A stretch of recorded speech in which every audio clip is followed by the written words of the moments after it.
I'm going to show you an easy way to write your name using bubble letters.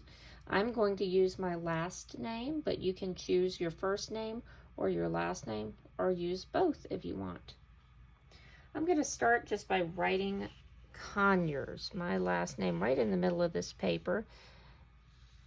And I'm going to make this a little bit darker than you should, just so that you can see it. But I'm just writing normally, but I'm kind of spreading the letters out a little bit more.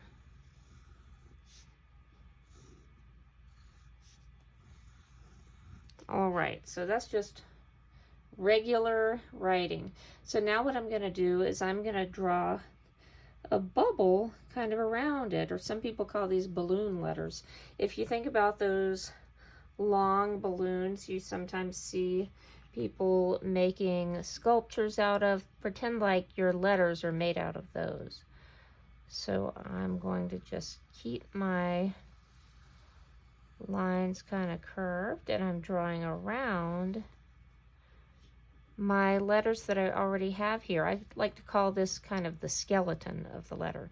If your letters are pretty close, you can let them join up together. So I could start at this C and go around, and that's going to be the inside of the O. I'm going to start at my O, and I'm going to go around here. And then my Y, I'm going to start here.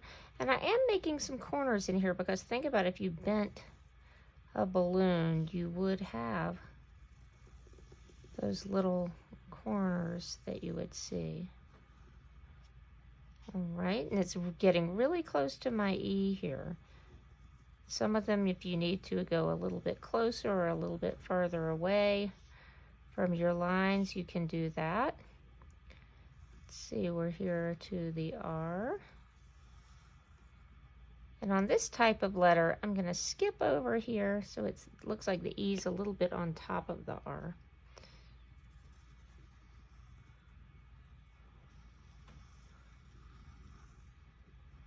There we go.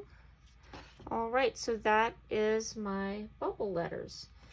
I'm going to try to erase. Now, this is why it's a good idea to draw really super lightly, because mine is not going to erase very easily because I really pressed. Ooh, and that's not a very good eraser, is it? So let's see. But you can kind of see how this is going to look.